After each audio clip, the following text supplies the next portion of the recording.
All righty, we are recording now. All right, it is 1:01 on Thursday, June 5th, 2025. This is a meeting of the Land Use Review Board. I am the chair, Janet Hurley. I will ask board members to introduce themselves as they appear on my screen. Sarah. Sarah Hyde, board member present. Alex. Alex Weinhagen. Hello, everyone. Kirsten. Kirsten Sultan. And Brooke. Brooke Dingledine, present. Thank you. Any updates to the agenda from any board members? Okay. And we have no public present at this time, so we'll skip public comments for now. Studies and reports, process and updates. I guess I'll start. We had another productive meeting with staff concerning the regional plan application process and review process. So we are getting closer to where we need to be. Staff is going to start working on forms. And we are also starting to work on inward-facing guidance document for that.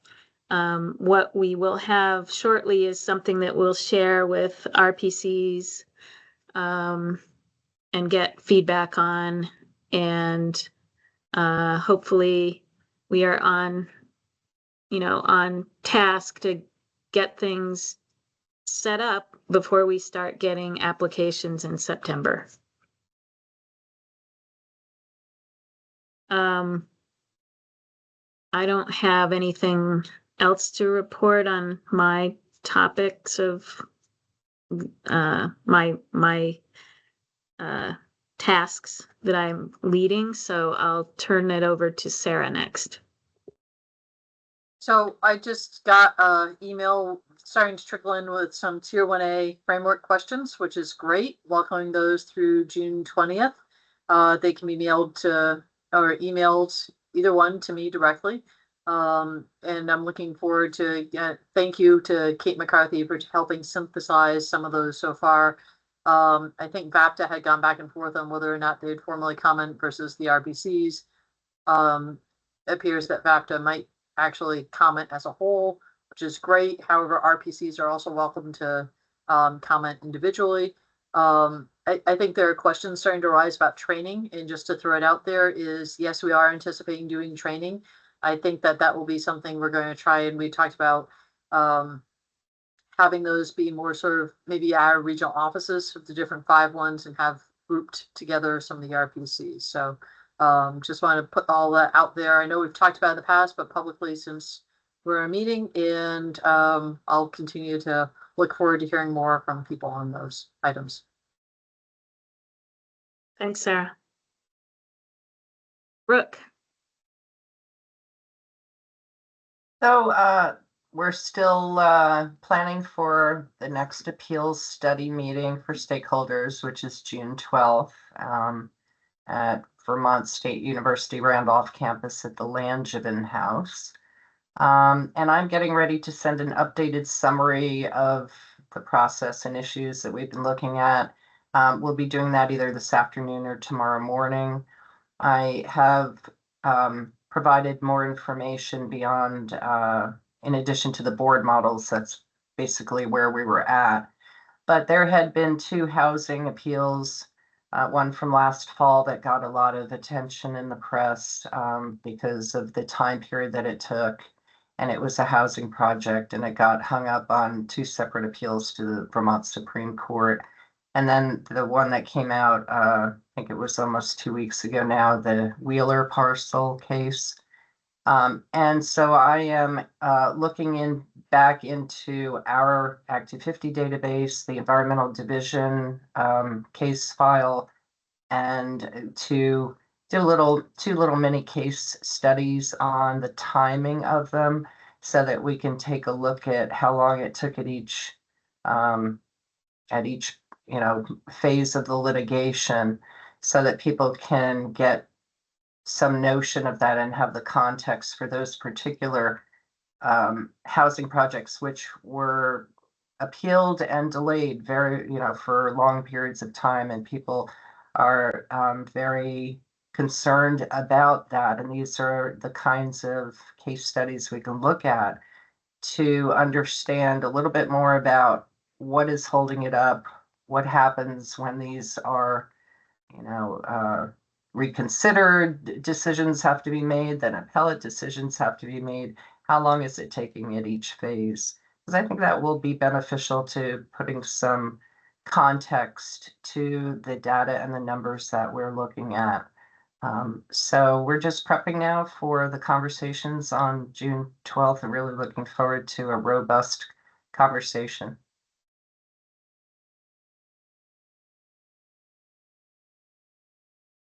You're muted. I said, thank you, Brooke. Alex.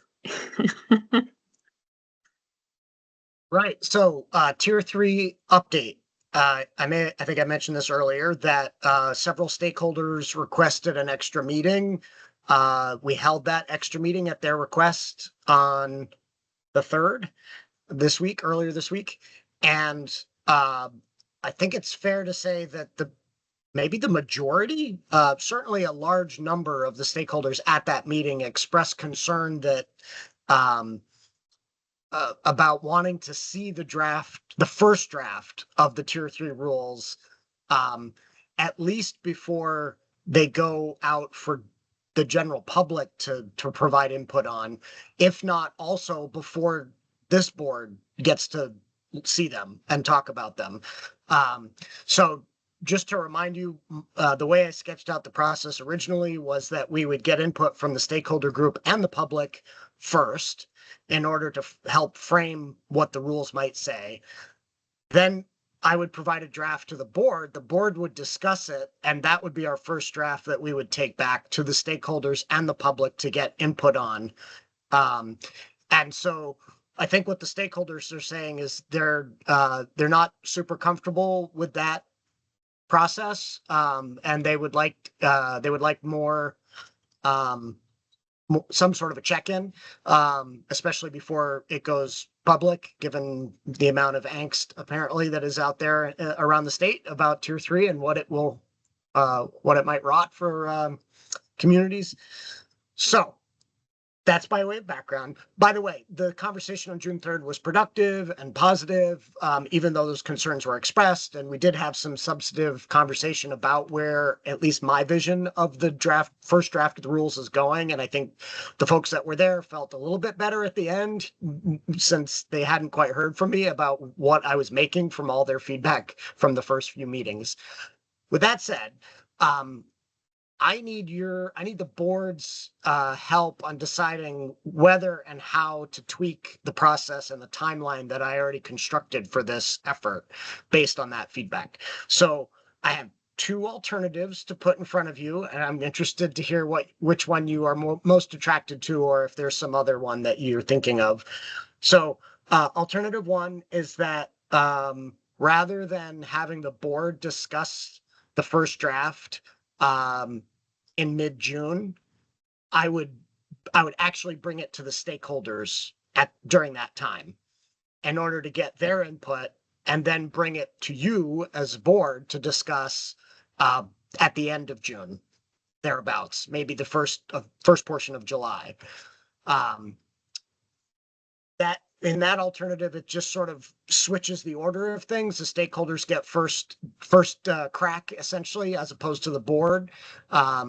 But then we continue with the process, which means once the board discusses it, I can tweak and revise the first draft, and then we go for public input and later in July as originally planned.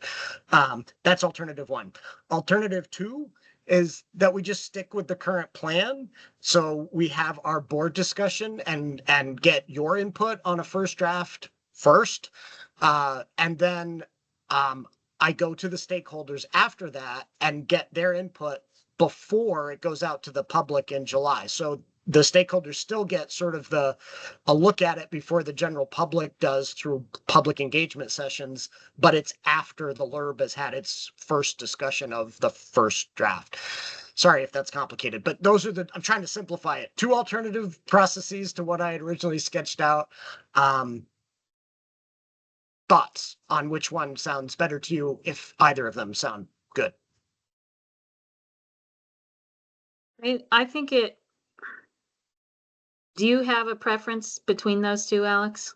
I do. Do I have to tell you? I will if you want me to. Well, let's hear what Kirsten and Brooke have to say first. I Kirsten. was gonna ask Alex the same question.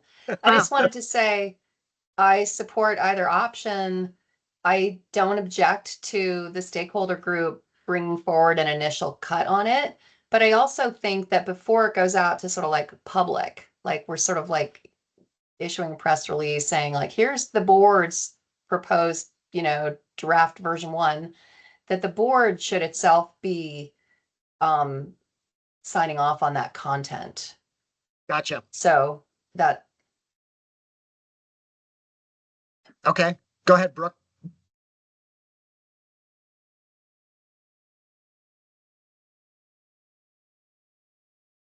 You're still muted. Sorry, Brooke. I'm concerned about the overall timeline here.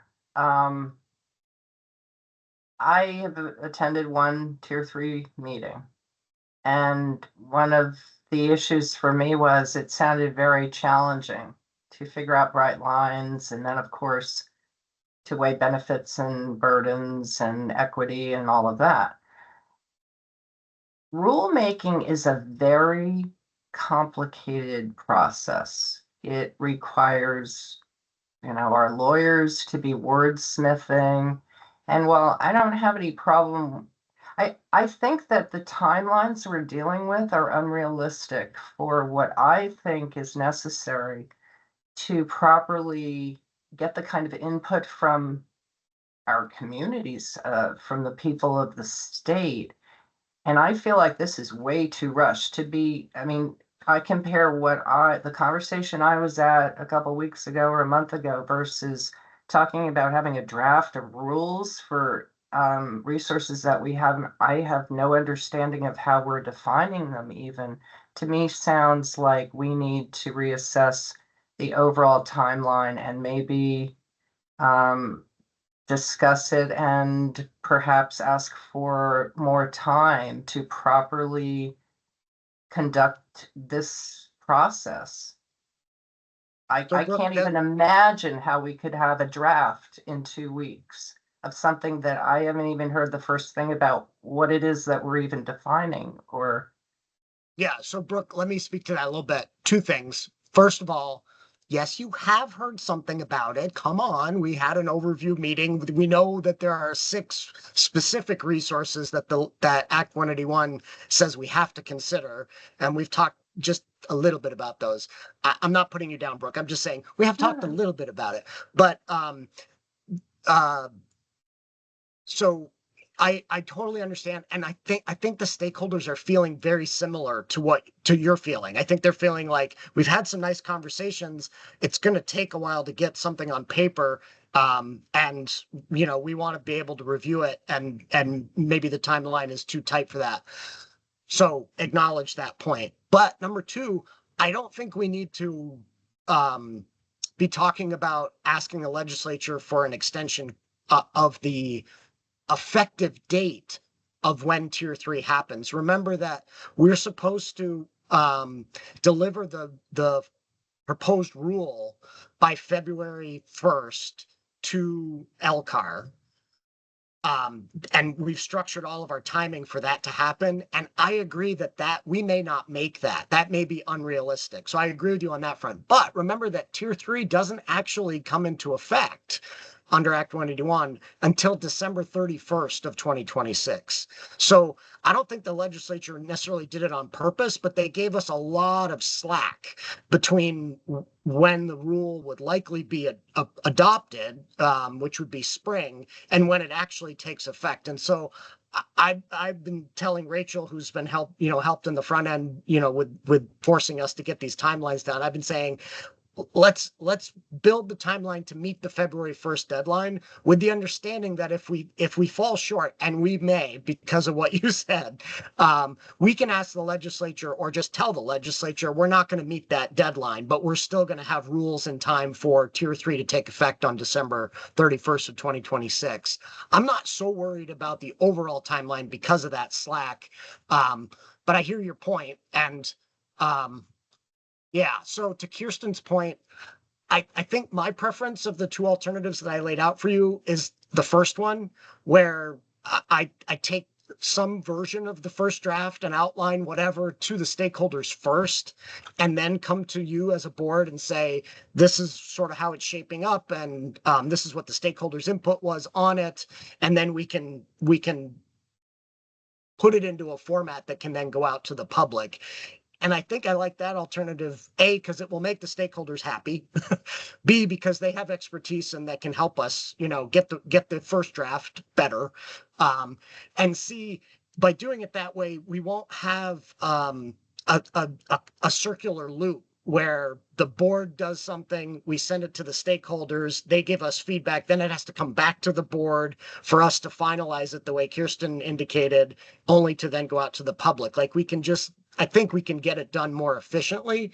So anyways, that's the alternative I'm partial to, but I just wanted to hear your thoughts before figuring it out.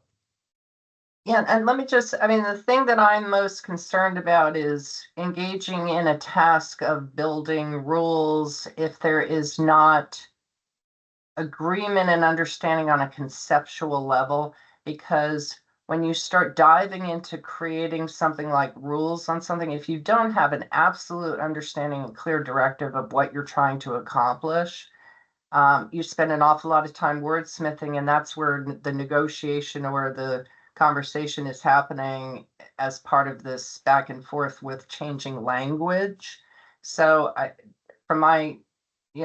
just would want to be sure that we are conceptually on terra firma, and that then rules can start to be drafted. That's my caution about it. Yeah, and that's why I'm having this conversation with all of you, because again, my initial plan was to make sure that the terra firma we established was with this board first, right? We got input from people, and then we created terra firma for this board. Then we went back to the stakeholders and the public and said, this is the board's first crack at terra firma. What do you think? And I think what the stakeholders are saying is, we'd really appreciate it if you could establish that conceptual terra firma with us first, before you have that conversation with the board. So I want to make sure you as a board are comfortable with that as a change to the way the process that I originally laid out. Yes, that would be my preference, is to make sure we're all on the same page with the stakeholders and we are operating under that common understanding. Okay. Sarah, do you have a preference? I like Alex's direction on this. And I think it's important to just note that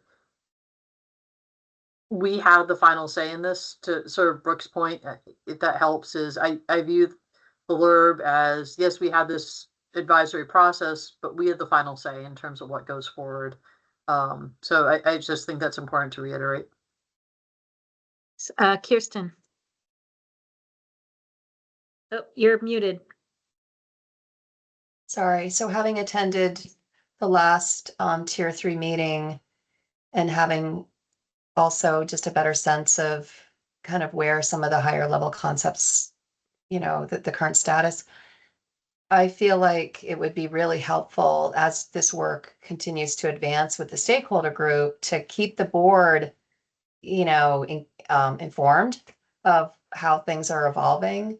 And I don't want the stakeholder group to, I think it's important to just kind of make sure that expectations are managed, in the sense of, like, they're not themselves establishing the foundational elements. Like, that is part of what we're responsible for.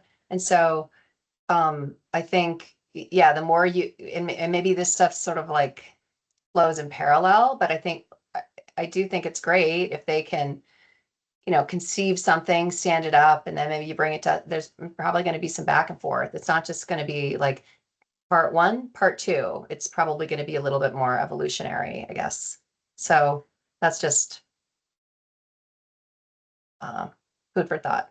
Yeah, So and I think, oh, sorry, go ahead, Janet. Alex. I'm happy to, if you're all okay with me modifying the original process a bit to honor the stakeholders' request per the first alternative I suggested, I'm happy to keep all of you informed in the same way that I'm informing them. And I've tried to do that throughout this process, right? I've sent you summaries of the stakeholder meetings so you can read them yourself. And I'll continue to do that. I think the summary of the last meeting that you were at, Kirsten, thank you for all your notes, by the way.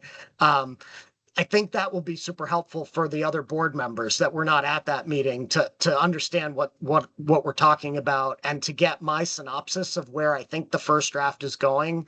Because none of you have heard that yet, but the stakeholders, wrung it out of me at that meeting. So I can, the summary will detail that and you'll see it there. So I'll commit to keeping you involved even as we move the stakeholders forward, with a little more pre-review of the first draft. Yeah. So I think Thank you've you. got your permission to do that, Alex. Great. Thank you all. And that brings us to forest products or wood products manufacturers report. And Kirsten has asked that I sort of guide the board through the draft number 2. But Kirsten, do you want to preface that with anything?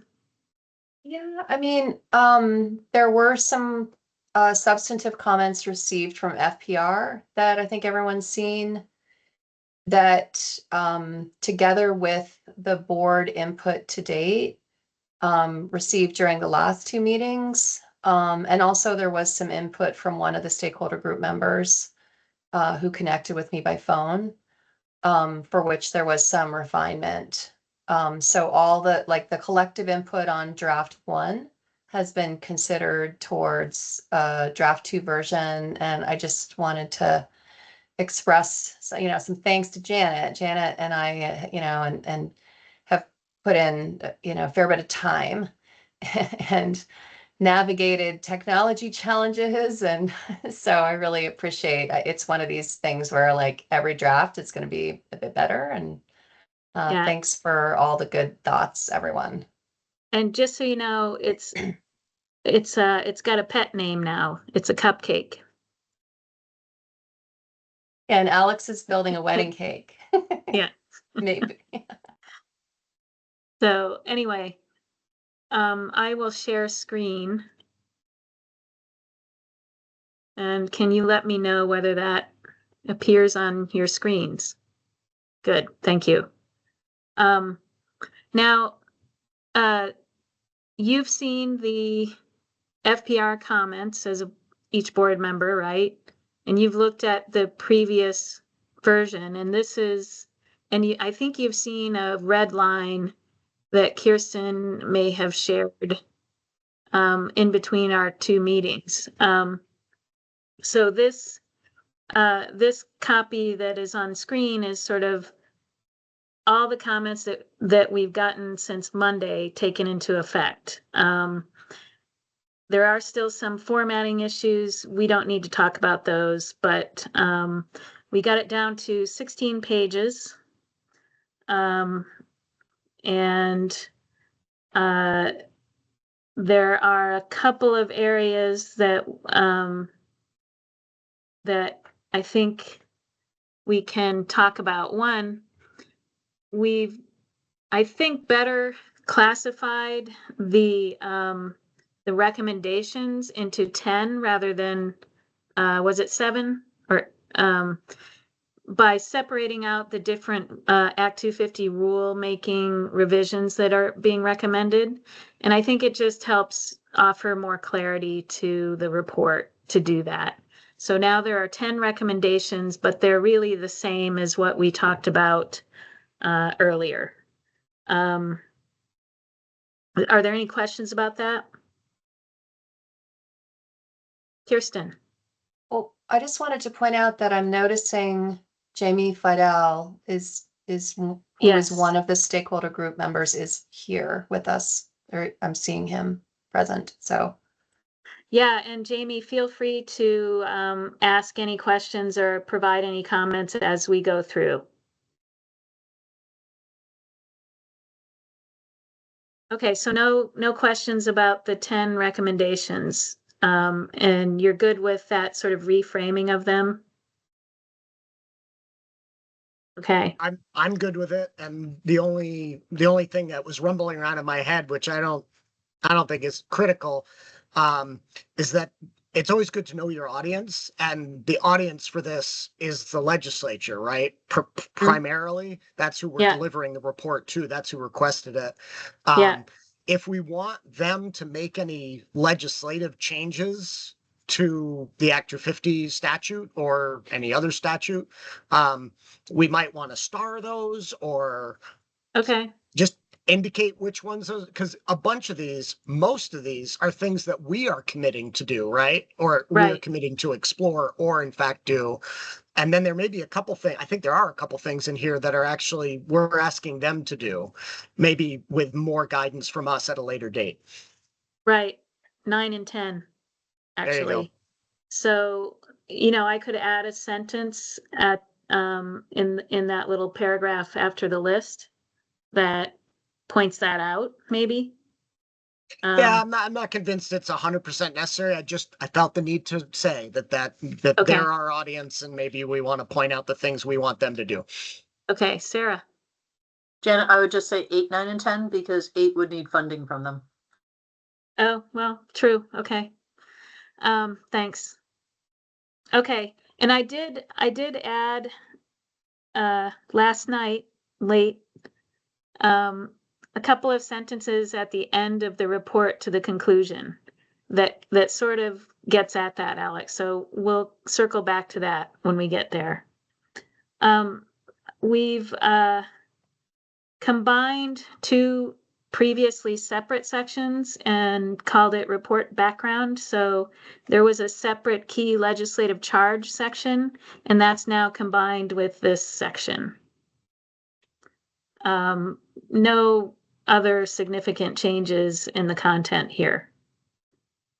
Any questions about that? Kirsten? I'm just mentioning, I got a message from Jamie Fidel. He's trying to log back into the meeting. He said he tried to Oh. unmute and got kicked out.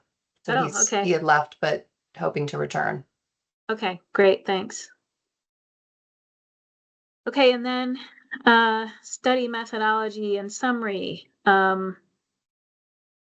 Very brief section.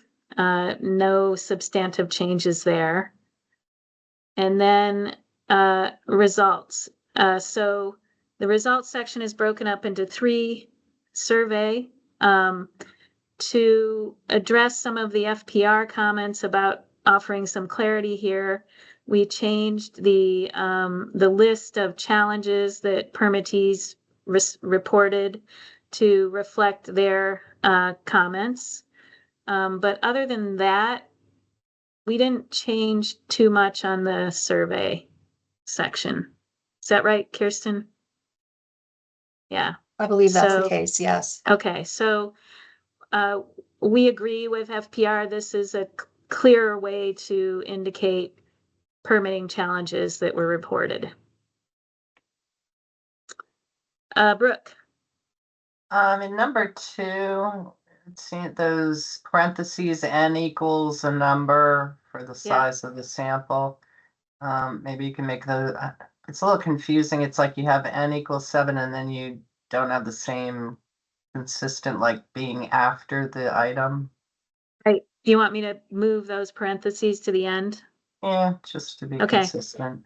Yeah, they had the word tie in there, which I didn't really understand. Right. I had to ask Kirsten what they meant by it. So yes, I'll move those to the end Right. to reflect this same Yeah, structure. same with number 4. Yeah. I didn't understand it when I read those comments either. Yeah, but yeah. Yeah, I get it now.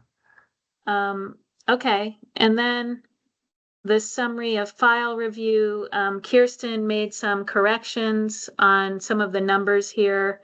Other than that, it's basically the same. Do you want to discuss any of that, Kirsten? Yeah, I mean, basically, in the file review, like withdrawn, dismissed, abandoned, had sort of been lumped together. And so there had been one permit that was abandoned shortly after issuance. And so this, the total number of permits was updated to reflect that that had been a concluded permit. And so that, like, some of the other related numbers shifted a little bit.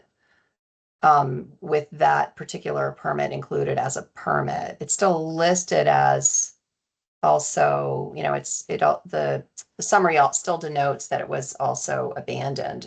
It didn't remain in effect as a permit, but it had been a permit process. Yeah. So that was a, you know, good catch. Yeah, thanks. And yeah, FPR pointed that out and Kirsten made those corrections. And then C, outreach and stakeholder group meetings, and a summary of the various concerns and ideas that were raised during those. I don't think there was a whole lot of change here either. There was, Kirsten and I discussed whether we should eliminate this section because a lot of it is sort of repeated, so to speak, in the recommendations and other ideas sections. But in the end, we decided to keep it in there as a reflection of what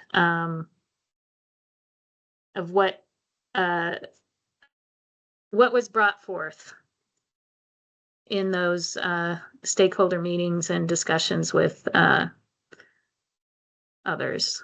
So, Janet, but yeah, go ahead. sorry to interrupt.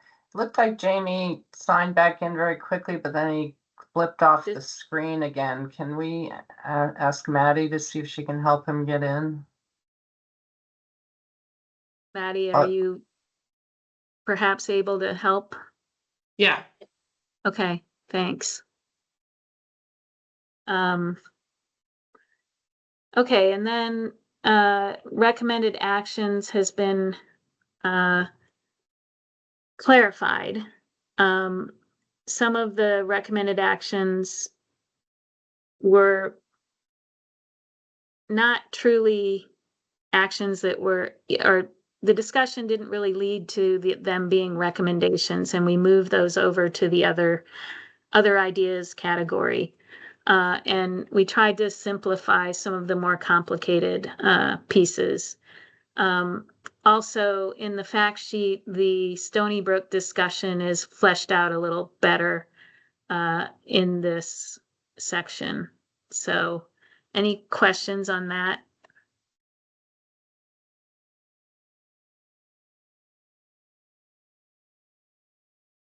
Okay, so are there any particular recommendations that board members or recommended actions that board members would like to discuss? And as I said in the beginning, it's now 10. We have separated out the different rule revision recommendations to offer more clarity.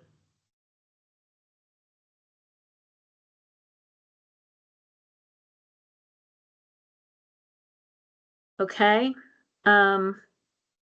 So Go ahead, Kirsten. I'll just point out that Oh, yeah. the language concerning Rule 19, if you scroll back up. Yeah. The item 4, I think it is. Yep. So the Oh, yeah. sentence that indicates that there was a range of perspectives ranging from supportive to concerned, that is related to feedback from one of the stakeholder group members who was in touch to indicate to me, you know, sort of general support. Was felt that that where the current or draft 1 had positioned all the ideas was aligned with what that stakeholder group member thought was, appropriate, and indicate with a request to sort of tweak the wording concerning Rule 19, and also a request to soften some of the language, which we'll get to later. But generally supportive, and said they thought, it was well written, and it was good, helpful feedback. And I'll explain this sort of softening language. It's at the very end. Thank you. Sarah? So recommendation number 8 about the ombudsperson. Uh-huh. And I think we have it listed under other ideas of something just for wood products. So that sort of was separated out. I think one of the things I suggested when we talked about this at the last meeting was we maybe not make this specific to positions.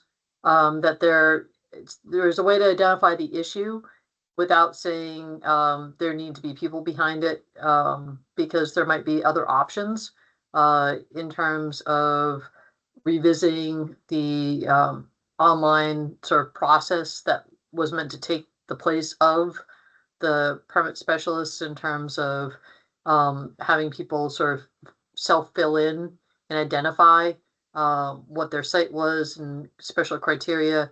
There are now other tools available for that that have evolved.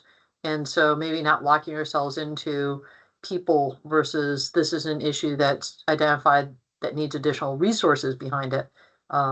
So just wanted to bring that up again, see what others thought. Kirsten? So I think the language that was changed is the last sentence. The board may pursue position or office. So maybe that could be expanded further, position or office or function, or like some other wording.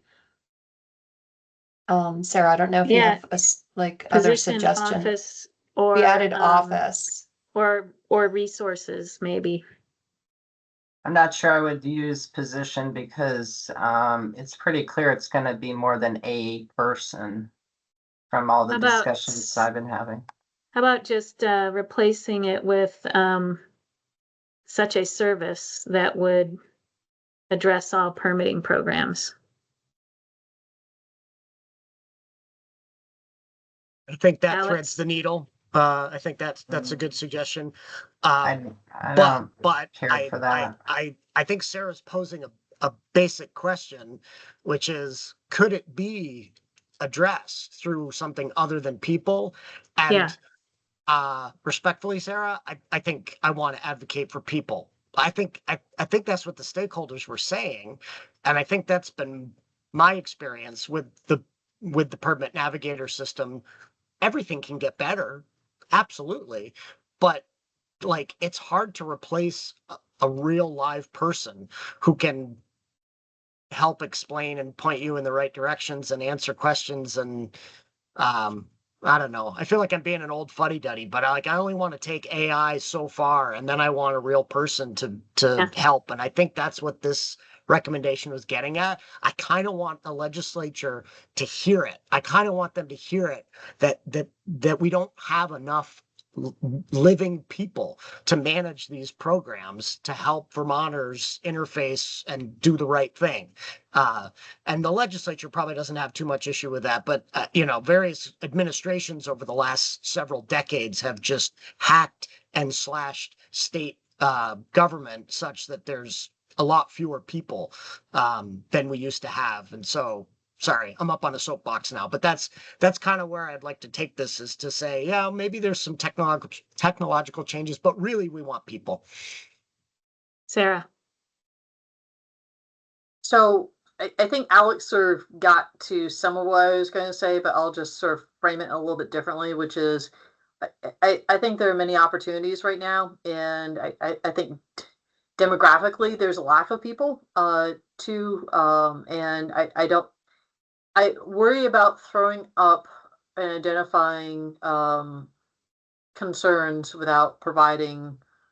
I hear what Alex is saying, but I worry about throwing out problems without solutions and some viable solutions.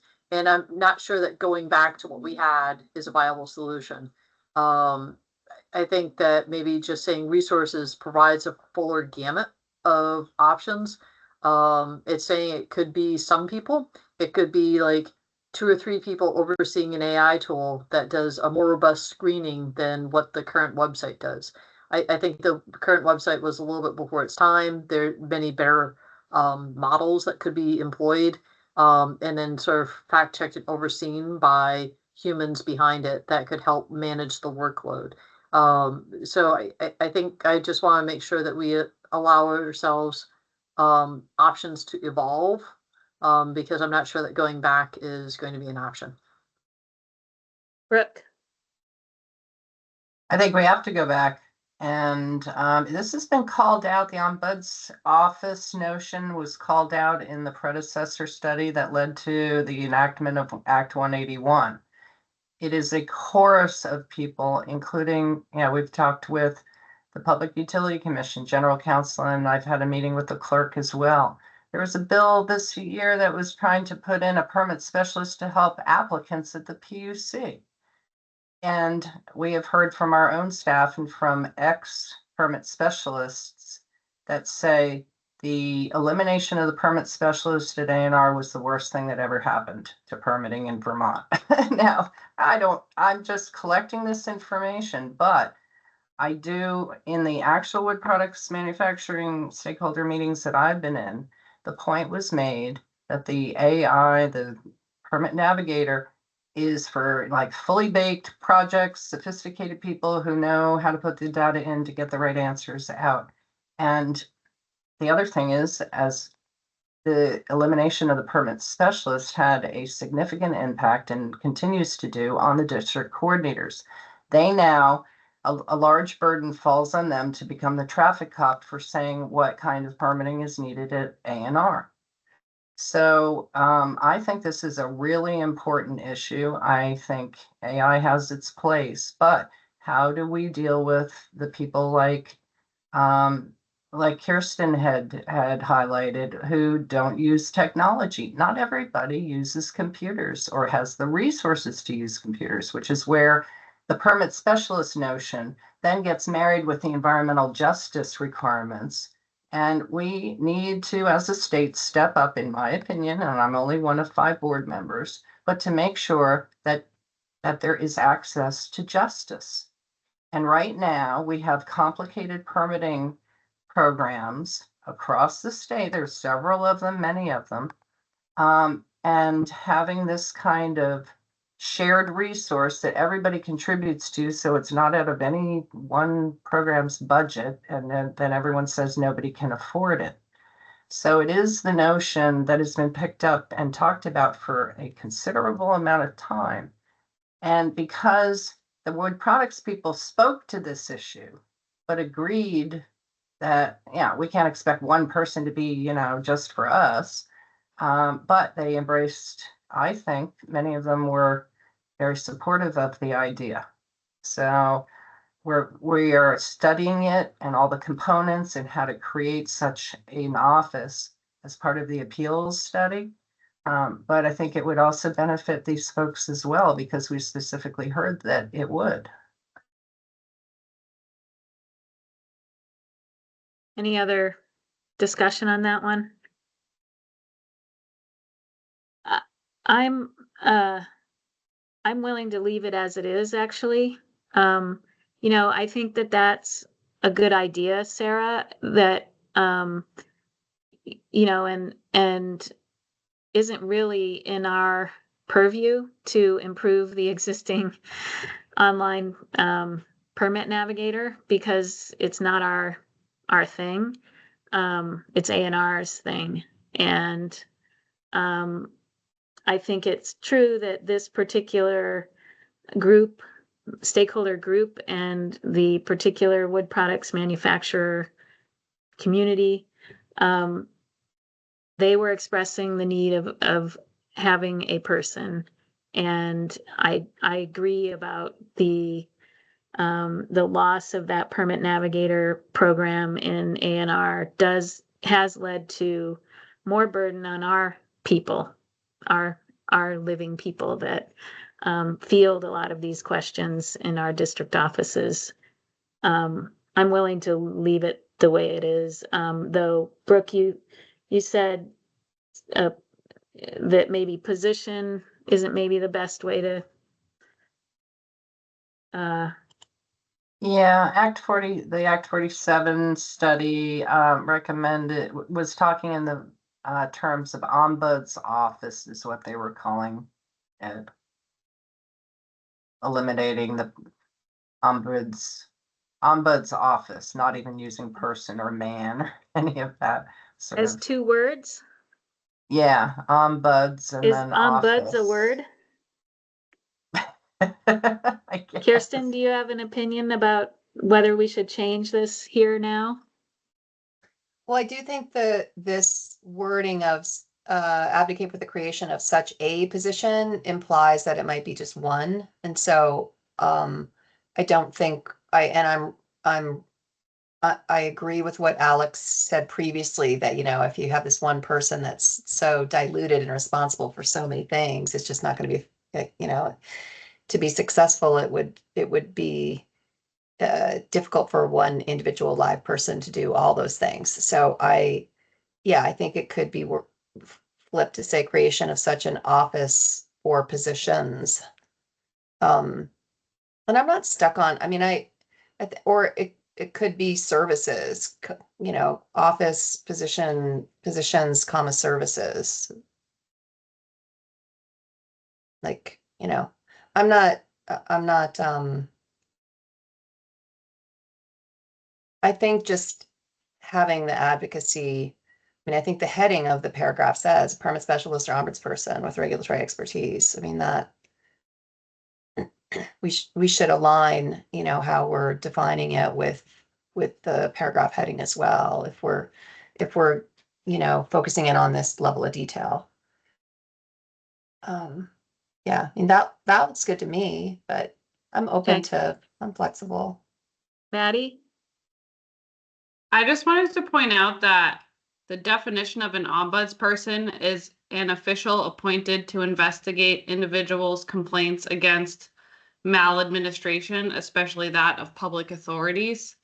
So I'm not entirely sure that ombudsperson is even the correct term for this advocacy and support role. So just wanted to flag that. You know, I think that the way that Brooke and stakeholders have talked about this is that definition that you read could certainly be within the purview of what's being discussed, but if we're going by that definition, isn't the full picture of what this is envisioning. So the idea of permit specialist or ombudsperson could be reflective of what's being contemplated here. Kirsten.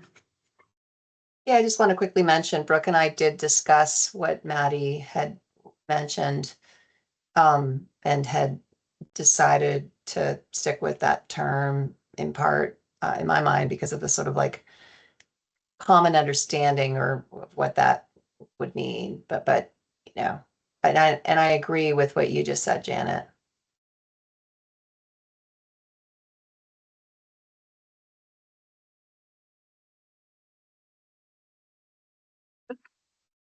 Yeah, just add, I think that there are various definitions depending on the setting, because Merriam-Webster has a second definition: an individual usually affiliated with an organization or business who serves as an advocate for patients, consumers, employees, etc.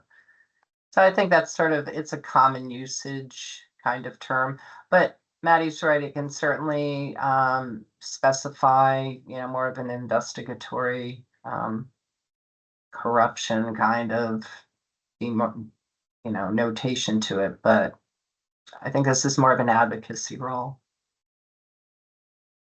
Maddie. I like just putting services in, like leave the language largely as is, except make it plural in terms of the permit specialists and the positions with an S, and then just, you know, add a comma, throw in and services, and call it a day. I think we're trying to get a little too fine at the moment. Just also want to flag sort of the accessibility lens of this, and that, you know, things that we produce need to be written. The accessibility framework is like it should be written at a certain grade level, and I think maybe even FPR put this in their comments that they sent, but the report as it's written now is reading at a grade 14 reading level, which is much higher than what the accessibility provisions sort of recommend. So just, you know. And I guess, you know, to some degree, I don't know that we can get this to a grade 8 level or whatever the target is. This is not meant for, this isn't targeted at the general public, as I think it was Alex pointed out, or somebody, that's targeted to our legislators who asked us to look at, you know, a permit program and to make it more supportive of a particular sector. So I think it can be challenging to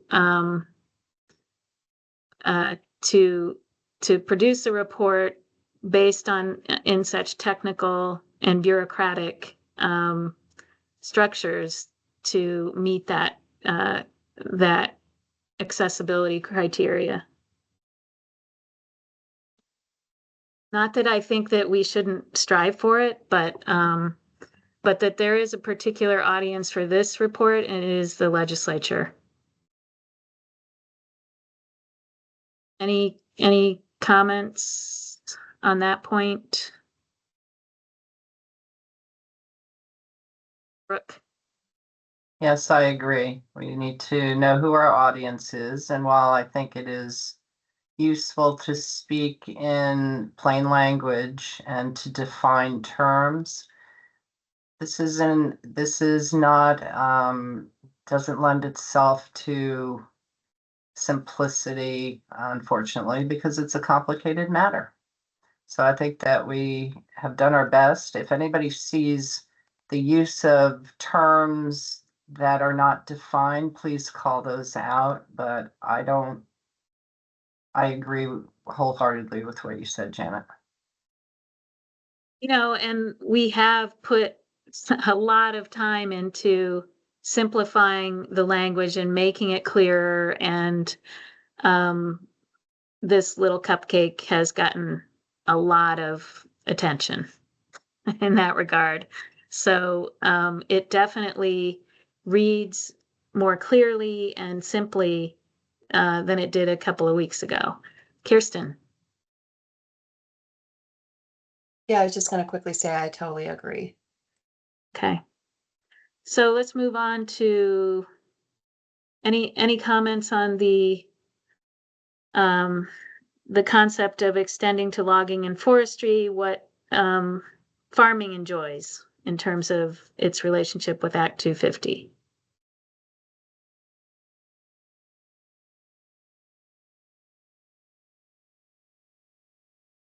Looks like it doesn't like that comma. So maybe I'll just accept that change. Okay, and then recommendation for log and pulp concentration yards. There were sort of two options for this. One, to just remove log and pulp concentration yards from the wood products manufacturer's definition, and another that would sort of envision what was called enhanced log or and pulp concentration yard, and that that's now in the other section, right, Kirsten? No, so that Oh, particular yeah. Yeah. Sorry, I'm confused. So Well, go ahead. This section has been reworked. You may remember Sarah had some comments around size, and this puts forward that the board will advance this option but that the exact details of what would be put forward to reinstate an exemption for log yards remain Under to be seen advisement. as far as, will be taken up further by the board and would consider, some of these details and factors with respect to looking at log yards and the definition of wood products manufacturing. Sorry, I'm not saying that very well. So, Which sorry, I and think is consistent with the feedback from the board from the last meeting. Yeah. But this was reworked and simplified.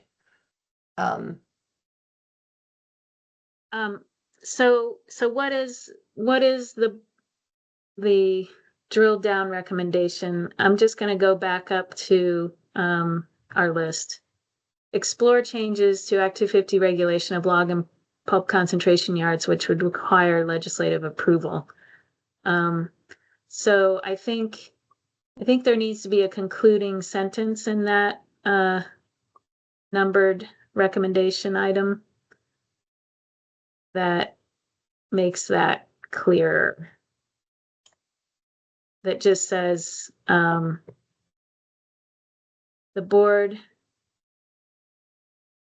maybe the board will explore the following and other factors with respect to log and concentration yards. And then, once they've explored that, pursue any recommended legislative changes. Alex. Yeah, so Kirsten, for your benefit and what Janet's talking about, it looks to me like there's language that tries to get to what Janet was just referring to underneath the text box.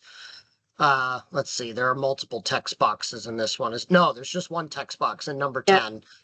So the paragraph underneath that maybe could be tweaked to get after Janet's conclusion statement. But my comment was going to be, well done. This was an extendo version in the first draft, and it's very much tightened up. So well done. I do think it reflects the comments that we had at the last meeting. And my only suggestion is, I think FPR made a specific ask about if we're going to list factors that we might consider with regard to a definition of log and pulp concentration yards, that we include activities typical of such uses, including tree trimming. Didn't they say something about tree trimming? And so I would think that since we're not committing ourselves to anything, but we want to respect their feedback, it might be nice to add that to the list, and Roman numerals there 1 through 5. Whatever verbiage you think makes sense. So Their verbiage was tree trimming? I can't remember. Go ahead, Kirsten. So the last draft suggested that if there was manufacturing such as tree cutting, and I'm paraphrasing, I don't have it in front of me, that could be a factor which would exclude log and pulp yards from eligibility for an exemption as part of logging. So in order to be responsive to that FPR comment, the list of factors that the board may consider omits any specific reference to cutting and just says in general, like manufacturing activities. And my understanding is that, yeah, there could be limbing or, other work related to, logs, and that doesn't fall into, manufacturing. It wouldn't be part of a revised definition of wood products manufacturing, as so I think it's been addressed, but I see Catherine's here. I don't know if Catherine. And so Kirsten, what you're saying is manufacturing activities encompasses that. Well, how I'm understanding the FPR comments is they don't want that I don't want to speak for FPR either, but I interpret them to mean that they don't want to preclude those kinds of delimbing activities from happening at log yards. as they customarily might. And so, by taking out the words cutting, I think it just left more open-ended as to what could be meant by manufacturing activities that may or may not occur at log yards. This is just capturing that when the definition is considered with respect to, what is a log and pulp concentration yard, and what are the kinds of things that may occur there, that the board should consider, is there manufacturing happening there? Like as So it sounds like, though, there's maybe what we're saying is that we would consider what activities would qualify as, or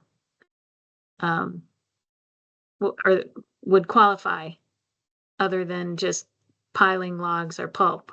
correct. So, Yeah. so that, and so that's not manufacturing activities. That's just. Correct. And in my mind, nor would be like delimbing, like, but that's So just let's my just own. say that. My suggestion, Kirsten, is let's just say that this list So- 1 through 5 doesn't have to be only items that would exclude you from the definition of log and pulp concentration yards. It could also say the board will consider factors that might be included in that use, which could be limbing, trimming, that sort of thing. Again, we're not committing ourselves. We have to write that. we have to write the proposed definition and get it to the legislature. But that's my suggestion: is just adding a line that says that.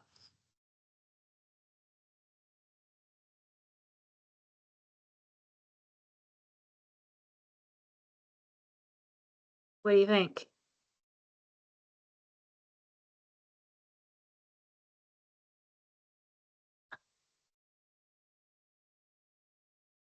Does that added number 4 speak to that? You could Can you put see that? example, tree limbing would typically be associated with a log yard. Like, I don't know how far you want to go. I don't know if Alex has I don't some want to go other too suggested far. wording. It's Yeah. just a may look at these things list. So, Yeah. Yep. what'd you say? I like where limbing? you're going, Janet. Just a quick e.g. tree trimming or limbing. Done.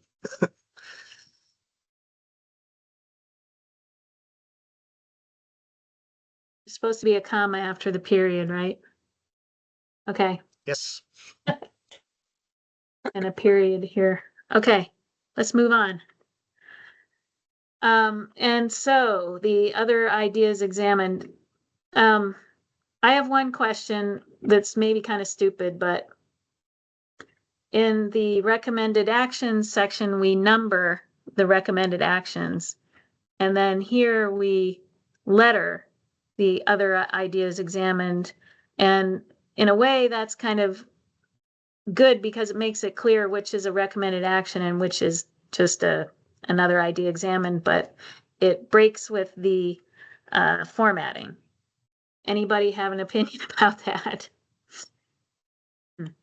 I Or did keep that it intentionally, separate. just, Keep it separate. Yeah, Okay, sorry, didn't I mean to. did that jump just in to there. simplify referencing, 1, 2, 3, 4, ABCD, but that's just my own choice. I'm Yeah. not, certainly not wed to it. see, here's one of those weird formatting things, like suddenly this isn't putting a space in between. And I can't get it to do that. And I'm not gonna figure it out now, but it's one of those things that Word can sometimes be very frustrating. But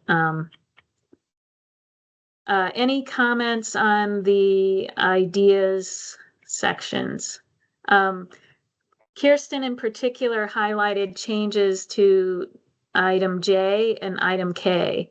And so I think we want to focus in there if there are board comments. I think when it was shared, she highlighted the entire section on exemption of logging and forestry for you to look at and sort of focus on before we talked about this today. Does anybody have any comments on that item?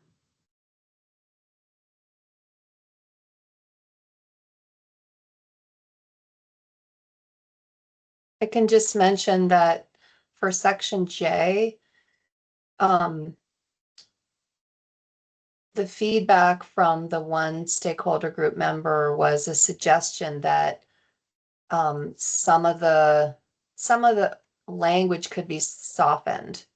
And so that was one of the goals with sort of some of the rewording, and to help ensure that there's clarity between, like, just differentiating between logging and forestry and Act 250 tree cutting.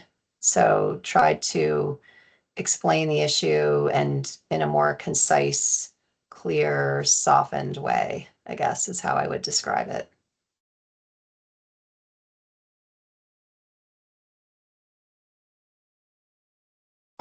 Uh, Go ahead, Brooke. I've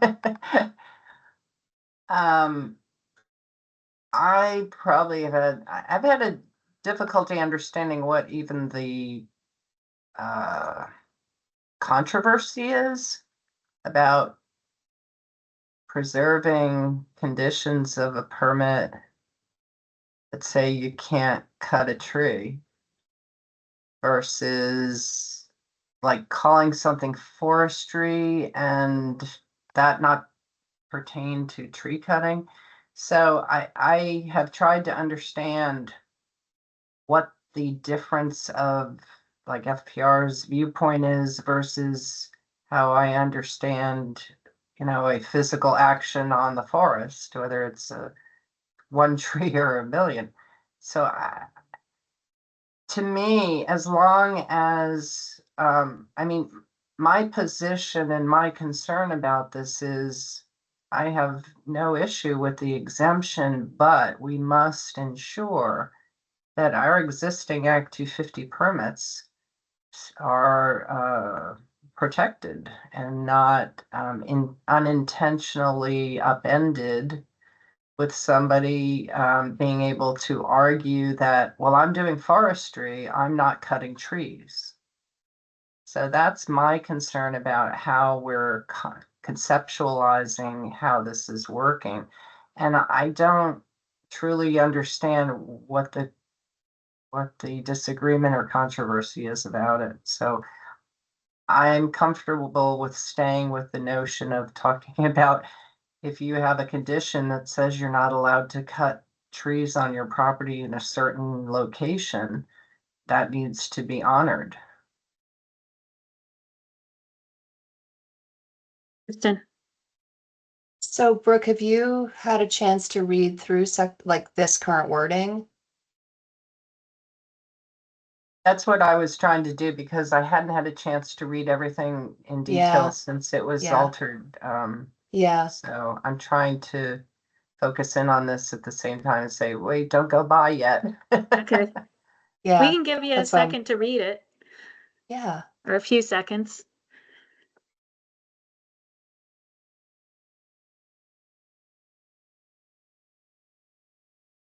It's mean- much shorter than it was. I guess in the second paragraph, I'm reading district commissions may impose limitations on tree clearing as a component component of That development should say design of. or permit conditions to satisfy Act 250 criteria. And then we say this can conflict with logging and forestry plans. How so is my question. If somebody has decided to develop their property and they go and get an Act 250 permit that has conditions, and then they go and decide, oh, I want to do a forestry plan. I don't understand how those two things conflict. You have already subjected your property to Act 250 and agreed, okay, I'm not going to cut that tree buffer next to the stream, for example. So Actually, in developing your property could also conflict with forestry plans, but anyway. well, it's all like, Yeah. okay, which came Yeah. first? And Right. if Right. you have a forestry plan and you go to Act 250 and say, I want to develop, stuff and they say, well, gee, you gotta protect X, Y, or Z. Yeah, I can see that where there's a conflict there, but it's sort of like which comes first. And I mean, sure, it can conflict. I can propose two different things for my property and they can conflict, Yeah. right? Yeah. I mean, Catherine. Yeah, thanks. So I just want to say tree clearing generally means conversion. That's land conversion. Tree clearing is not done in forestry and logging. Tree cutting is an action and just describes that action. When you talk about forestry and logging, that's where the intent behind that action occurs. So there is a pretty big difference in those terms. And there are examples where there's parcels that have managed forest land that also have development, and their permits have restricted forestry and logging operations, not tree clearing, not cutting in stream buffers, like forestry and logging operations and their management plans that they then have had to change those management plans. They've had to hire their forester again to rewrite those plans, and every time they do something, they have to run it up through the process. That's what this discussion was about. And I just want to flag that the language here, particularly the continued use of tree clearing throughout, is really concerning. Well, I just changed clearing to cutting. But cutting is not descriptive, right? Because you cut trees in forestry and logging. Forestry and logging is the intent behind that cutting Okay. of trees. If So- I, take down a tree in the middle of downtown, that's cutting a tree. There's a tree cutting. Are you trying to regulate all tree cutting or a specific type of it? I think that's the issue. And there's this precision in language is important to understand what you guys are recommending or not recommending. So district commissions may impose limitations on what would you recommend is the best language there, Catherine? Because there are situations where a landowner who may have a forestry plan in place decides, well, I want to do some development. So of course that may conflict, as Brooke is saying, with the plan. And in the course of the Act 250 review, it may be necessary to put a condition in place that prevents the removal of trees from a particular area on the property. So I don't know, I'm not a forester, it's not my area of expertise. I don't know what the language is. But what language should we use in that sentence? District commissions may impose limitations on something as a component of the Act 250 development approval. Well, I think just try to be as specific as you can to what you're actually trying to do. I don't know that I personally can really help too much with this because I don't fully understand what it is trying to do. So I think the examples that were given are protecting deer wintering areas, for instance, and having a no-cut buffer on a stream, or having an area that needs to be protected for its aesthetic qualities, and therefore no removal of trees. I don't know if there's if tree removal, is that a word that would work here? And I'm not sure that, there might be different plain language terminologies used depending on the situation. It's a case by case kind of exercise. And I think you've just expressed that tree clearing has a particular definition, and maybe tree cutting does too. Not being my area of expertise, I don't know what words should be used here. Sarah? I think Brooke had her hand up first. Oh, sorry. She's saying go first. All right. I was just going to say, having come from like earlier today, a lot of like head in some of the guidance docs where we're looking at creating definitions or defining words that we're using as being helpful to the process. Perhaps this is a recommendation of the report. Is the word that comes to mind is tree harvesting, which is very different than the cutting and what have you that you might have within a development where you have like a no cut buffer or something like that. When I think of forestry, it's more sort of akin to like the agricultural, it's harvesting a resource. And perhaps we do need to come up with the perhaps we just need to identify that it would behoove us to come up with a definition that we could then use in speaking to areas of possible exemption or something of that nature.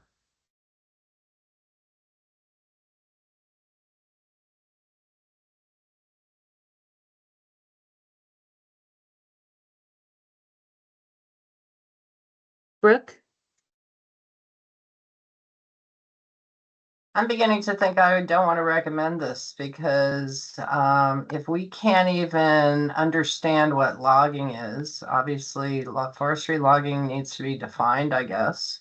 But I don't understand. I mean, I feel like this is some kind of gaming, let's use terms and find loopholes because you didn't capture us because cutting trees isn't logging. I don't feel comfortable recommending this This isn't a anymore. recommendation.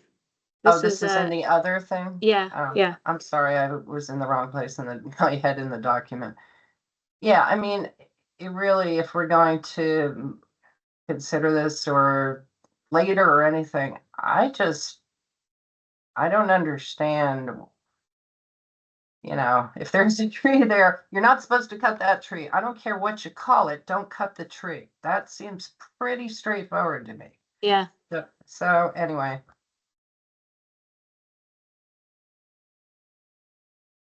Okay, we can mull that over more, but let's move on to the Stony Brook by default discussion, which has now been condensed into one paragraph here.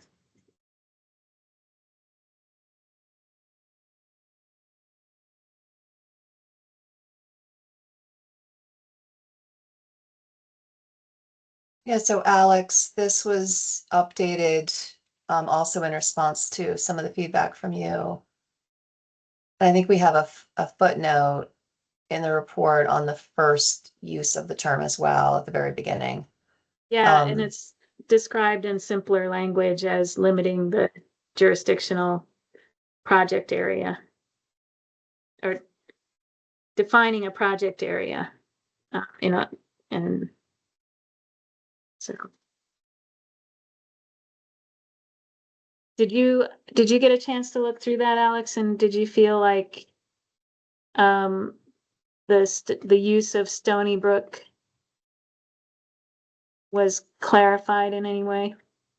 Yeah, I appreciated the footnote at the front end of the document when it was first used and the very efficient, just a few words to explain what it meant.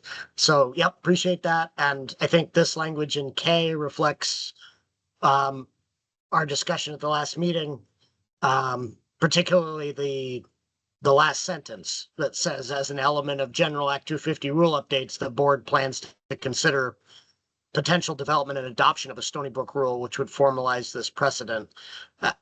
Somehow the only disconnect I'm having is that I think FPR is saying we want Stony Brook by default, or at least we want that process to be automatic for wood products manufacturers. They don't want people to have to ask for it. They want the process to just do it.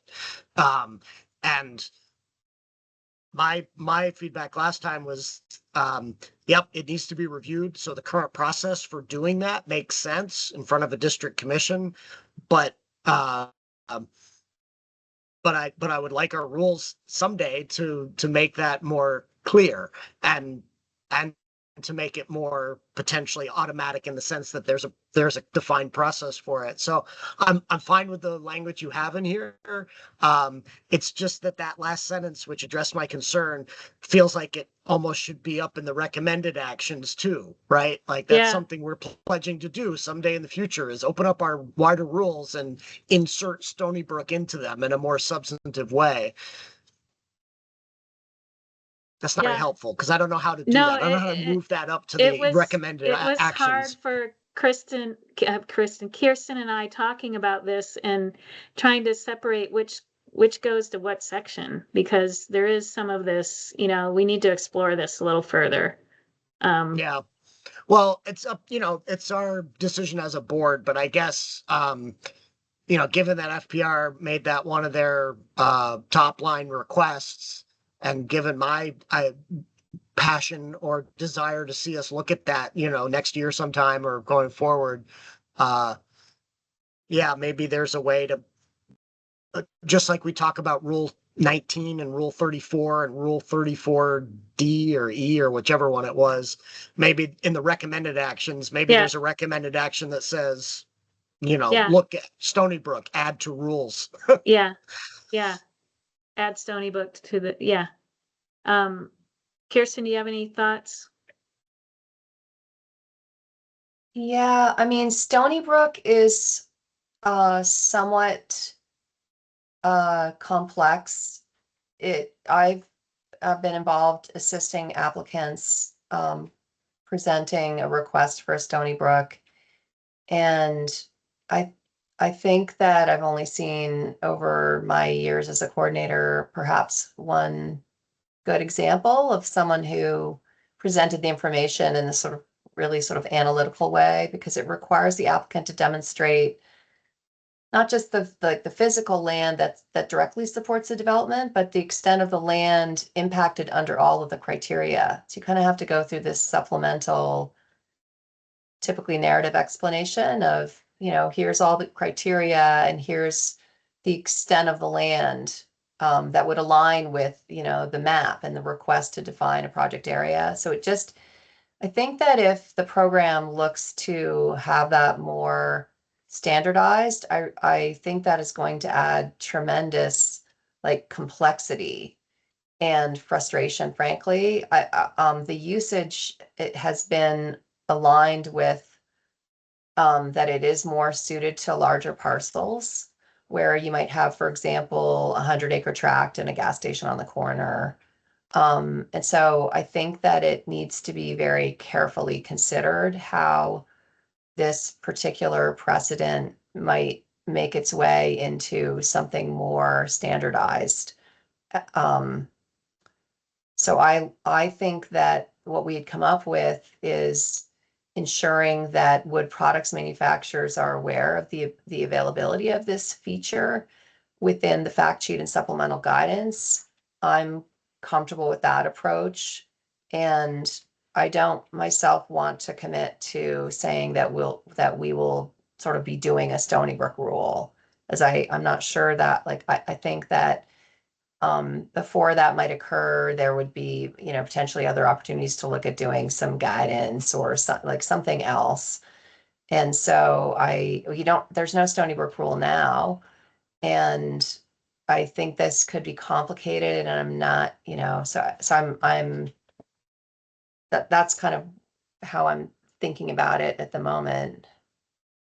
So I This just understand what you're says saying, Alex. consider. This sentence says that the board will consider Right. it. Yes. Alex, he wants to do it next year, he said, but Yeah. you've Well, got to lobby the other four, Alex. We have a lot on our plate right now. Agreed that it has to happen after Act 181 business is concluded, which will be, next year. And Kirsten, we can agree to disagree. It's okay. Yeah, of I course. find it odd that we have protocols like Stony Brook that are not memorialized in our rules. And Stony Brook's not the only example of that. And so my sort of philosophical driving force behind this is if it's something that is available for applicants in our program, it should be clearly defined in our rules. It shouldn't be just a reference to a case that you have to go read to figure out and there's guidance on. Like we should Well, have yeah, those difficult conversations, and it should be a tussle to figure out what the standardized version of it is. But it's okay. Yeah, but- we don't need to nail that today. I was just making the comment that it feels awkward Yeah, to have the stuff shouldn't be- recognition that we might do it at the bottom of a set of recommendations that we aren't going to pursue. Right? Well, It's yeah, the last sentence and it says we might do this, but it's in a section that says we're not going to do this. I agree with the premise that like everything should be accessible to everyone, and you shouldn't have to, have a lawyer to help you kind of sleuth out some advantage. I mean, I was just gonna note, we do have a guide, but it's not the user-friendly type. It walks through the precedent and, it's more oriented for the district commission than the applicant. So that, like, to me, that would be the kind of thing that could be looked at.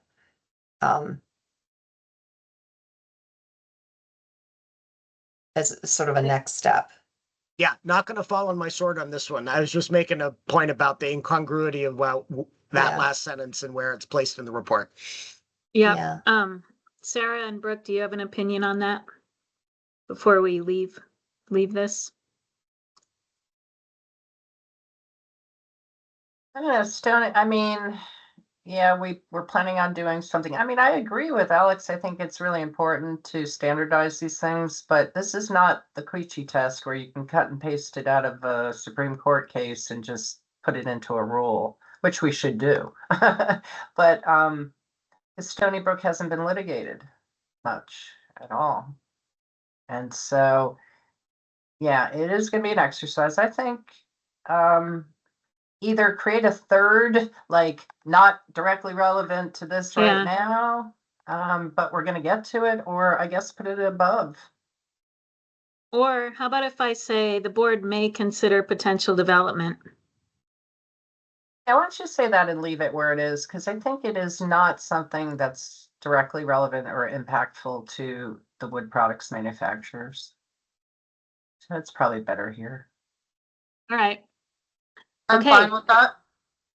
Thanks, I Sarah. think that just in terms of like a larger conversation at some point, just to stick a pin in it, is if we're talking about rulemaking or something along this, I think we should also be talking about master planning and its place in Act 250, because this sort of runs counter to the concepts of master planning. So I agree that would be great if we can get to it. We have a lot of other things to get to. So fine with the word change for now, and sort of agree with Alex. Let's take this up sometime in the future, but let's take it up holistically. Okay. Last page. Does it look like, I don't know, it was maybe 11 o'clock. I added 2 more sentences to that conclusion last night. And Kirsten thought they were pretty good. But it was late at night, so just read those last 2 sentences and tell me what you think.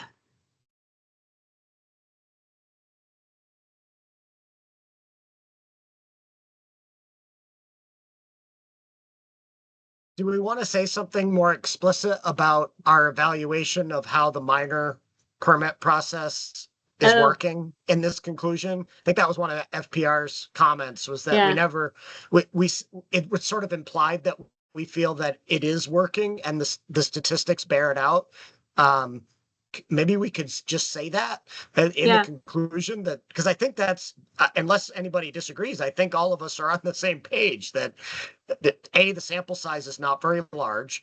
And within that small sample size, it seems like the minor process is working, as most of the applications get processed that way. I would And agree with Kir- Alex. I think that having a firmer, bolder statement at the end, you have in the last like 3 or 4 sentences instead and however, and it's sort of like it's a little bit wishy-washy. I think giving a little more firm of we've considered what we could within the confines. We have 10 things, of which we can do 7. The legislature could do 3 and move the needle on. And also taking sort of a more positive tone with analyzing the data. Where would you put that, right before coordination with ancillary A&R and municipal permitting? Alex? Thinking, Okay, Brooke. How about in the very first sentence, where you get to the second line, that this report evaluates the efficacy of minor permitting for this sector and identifies how or even say which has been satisfactory, or I mean something. Evaluates how the minor permitting process is operating, or the efficacy. It's I was- functioning, yeah.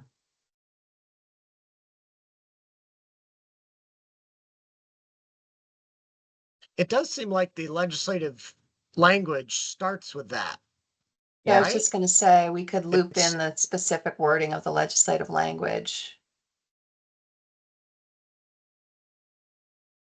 I guess it actually starts with how to address Act 250 permitting to better support wood products manufacturers, and then it goes on to say, examine how the minor permit process works. So, sorry, I don't think it matters, Janet, where it goes. I think we just need a declarative sentence that says that the minor permit process allowance was reviewed and deemed to be working. And if you want to then follow that up with, however, there are, the implementation of the selected 10 additional actions will make things even better. You could do that, but just something that declares we rendered a decision on that. And then if people want to argue with it and say, well, I don't think the land use review board is right, that minor process isn't working, and here's why, they can do that. But at least we put a stake in the ground.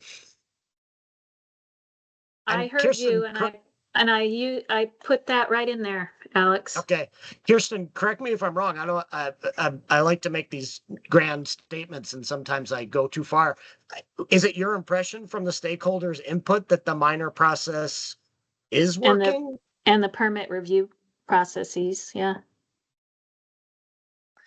I mean, I don't think that any information was put forward that indicates that it's not working. But, the stakeholder group, the survey, indicate sort of challenges overall with, Hmm. time. Maybe that's what we should be saying, that this study has revealed that the minor permit allowance did not fix the problem or did not fully address the issue. And therefore, the stakeholder group and this board are recommending additional measures, which are described herein, something like that. Well, yeah, so it's kind of interesting. The part 1 of the legislative charge explicitly says to come up with improvements to better support this sector and the Yep. forest economy. So it was a little backwards that way to me. The sort of, how's it working? Yeah, the minor provision is just one piece of the legislative pie that they overall wanted you to look at. evaluation of. Well, like I said, I don't want to make it more complicated, and Janet's tried to wordsmith on the fly, so Well, there it is in highlight. What do you think?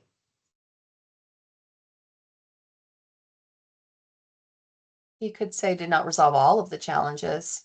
yeah, Yeah. I would say does not resolve all of the challenges. If as I say indicated all of by- the word is gonna say, I should just use all, so I'm just gonna write all. Okay.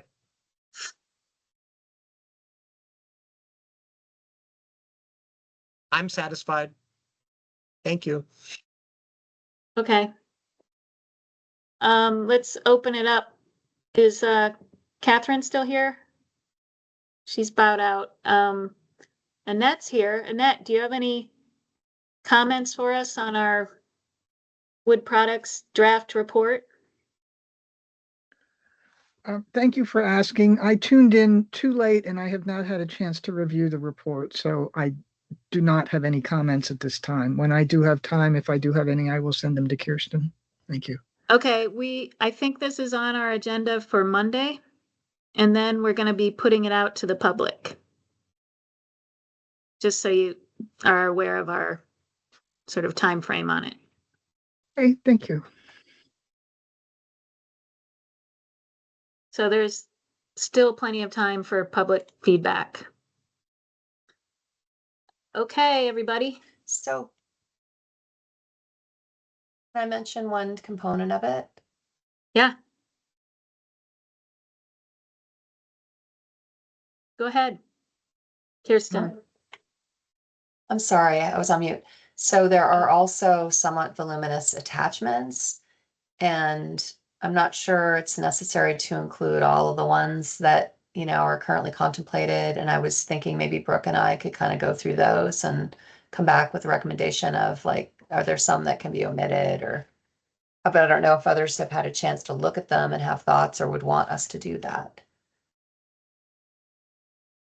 And I haven't and looked I at also all have of kind of them. like a tech question. I'm wondering if they can just kind of live on our website and we just have a link to them and embedded within our report. So we're not sending, you know, this like 120 some odd pages to the legislature. We just send the report and then we have within it a link to the associated Exhibit. documents.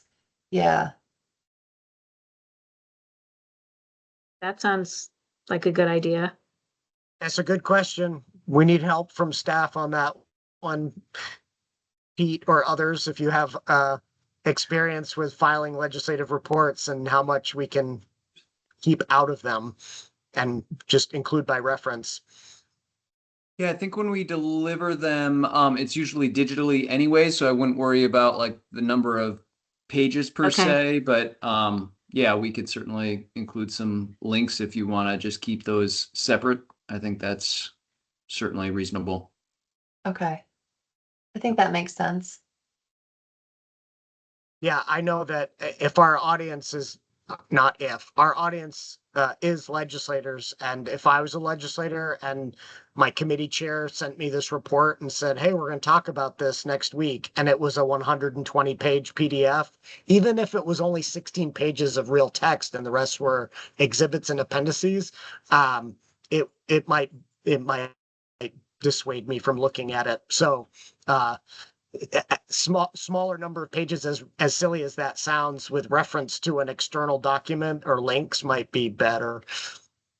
Yeah, I think that's true. I mean, and we will more than likely have this wood products page up for the next year plus or something. The website itself is not like a storage device, you know, we don't use it for storage. So if we're looking at having those accessible longer, we may not, we may have to think about how we want to do that differently, but. Maddie.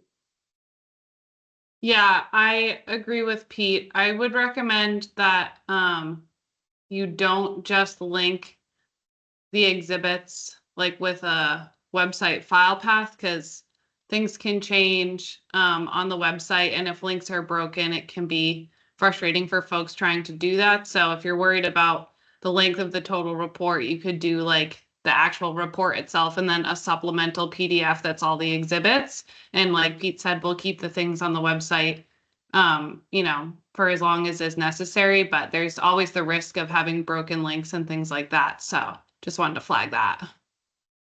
That's a really good point, Maddie. Thanks for bringing that up. In my legislator example, I think it would be perfectly fine to, you know, have a 16-page document that you want them to look at and all the attachments in a separate document that they're never going to look at. Or I think in this case, it might even make sense to have each exhibit as its own PDF. And whatever we do for this, we should do with the rest of our reports in terms of how we structure this with appendices and what have you. Just, I like the idea of uniformity. With the understanding, Sarah, that we can learn from this one. So if we get feedback from folks, you know, in the legislature that they didn't get it, we don't have to stick with a bad format. If we Mm-hmm. Brooke. And Alex P is setting up a template for the appeals study report. So like the topic headings will go automatically into the table of contents and that kind of thing. So I am grateful for that. Because like you were working on the document earlier and you couldn't make it return and make a Mhm. space. I had an issue yesterday with my document and then this morning, so she is super awesome in fixing those things. Yeah, Way beyond my abilities. yeah. We might want, and Maddie's pretty good at them too, I think. Aren't you, Maddie, with Word? We might want Maddie and or Alex to take a final look at these before we finalize them. So, Sarah, Yeah, happy to do that. thanks. So I think this goes to a conversation I was having in a different setting earlier in the day is I think where we were talking about formatting and Alex was saying also in terms of accessibility guidelines and font size and things of that nature. So I would agree, let's have Alex sort of vet it. And I think she was looking at our templates and sort of going through and updating those and making sure that those match for accessibility guidelines, but just before this goes up in final format on the website, let's just make sure that it goes through those different filters wherever possible. And just thank you to the staff too, because there's a lot to finalizing these things. And thank you, Maddie. Thank you, Alex, in advance. And just very appreciative of all the work going on behind the scenes. Okay, if we could move on, we're a little bit over time here, so discussion of board organizational structure and policies and procedures. This is something that we are trying to sort of get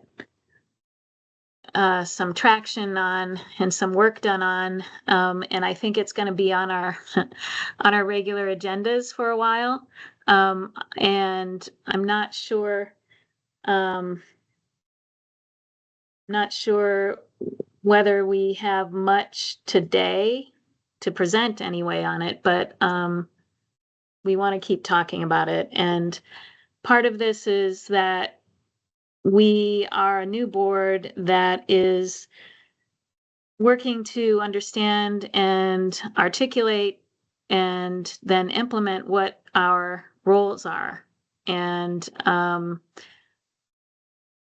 so we have been talking about this for months, and we intend to start rolling out policy, some of which is statutorily required of us, and some that we just see the need for in terms of strategic planning and moving forward as a board. So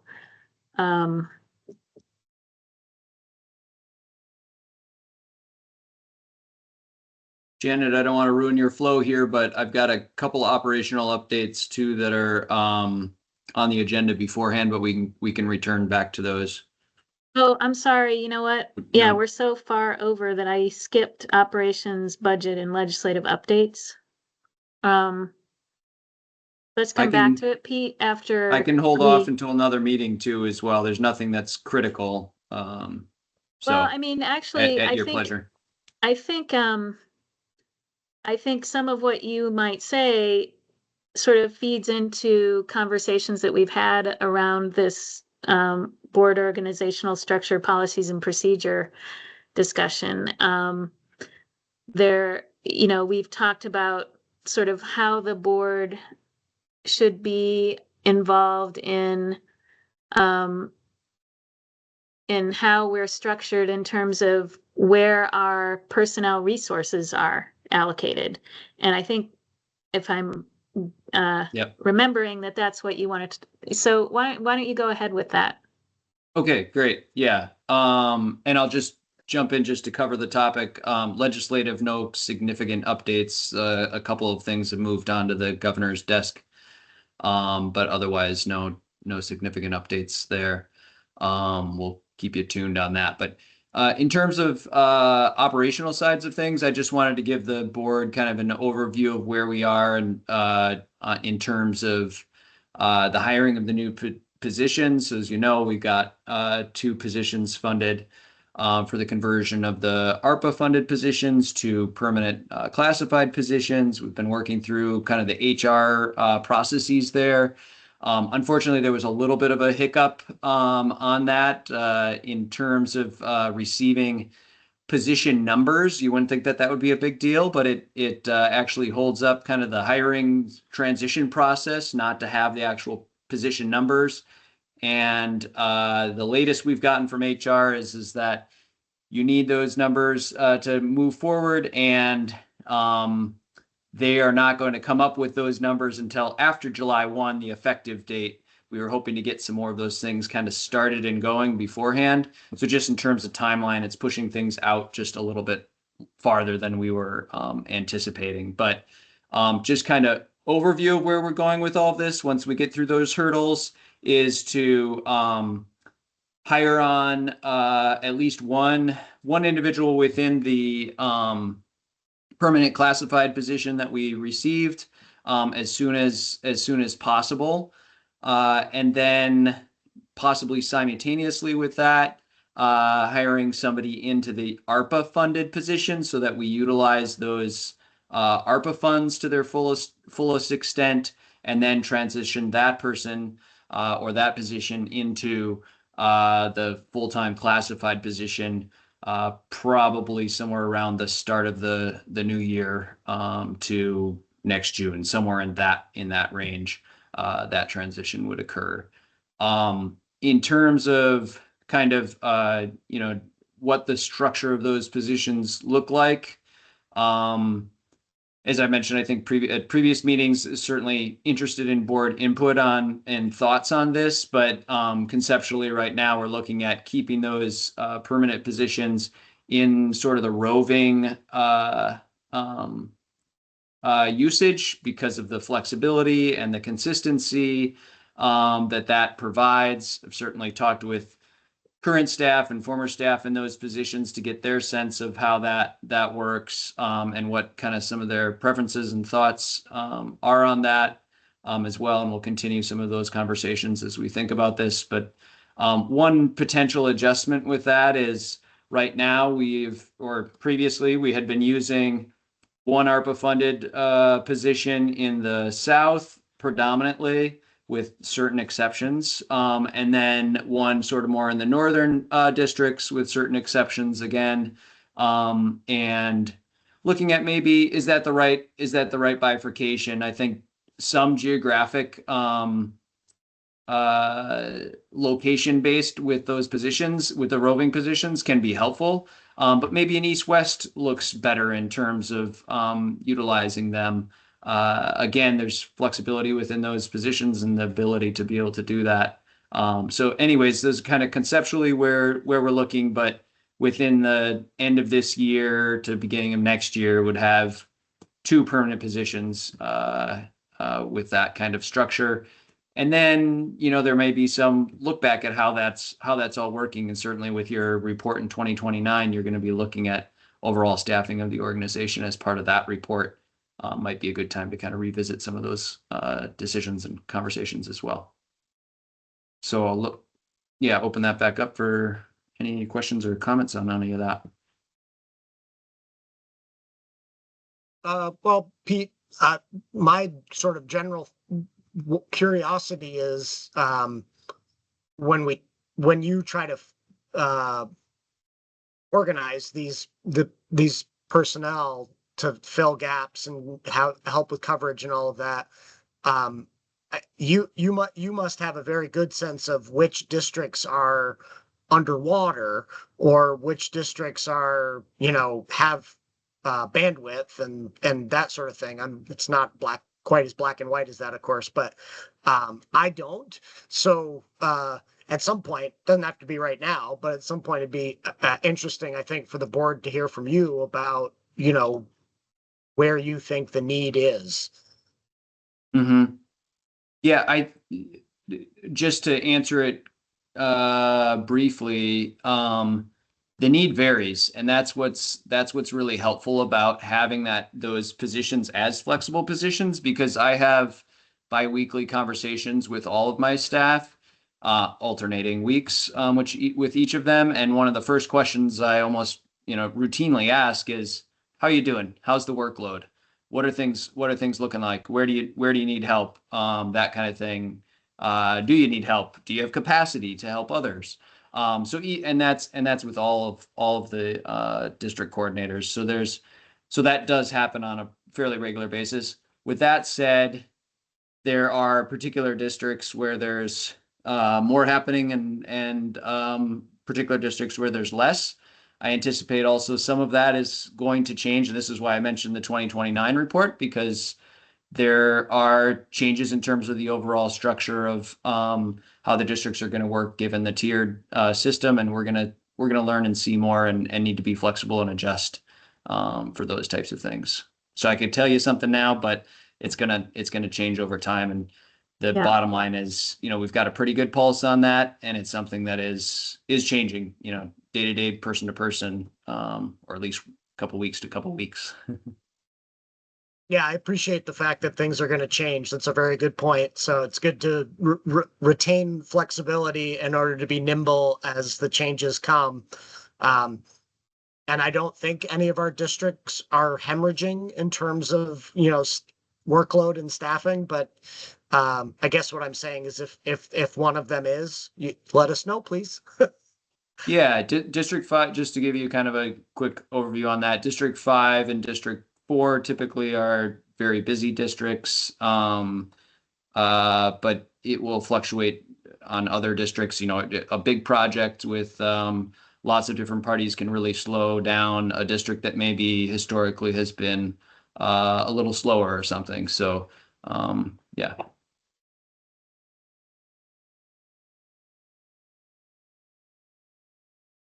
Yeah, Kirsten.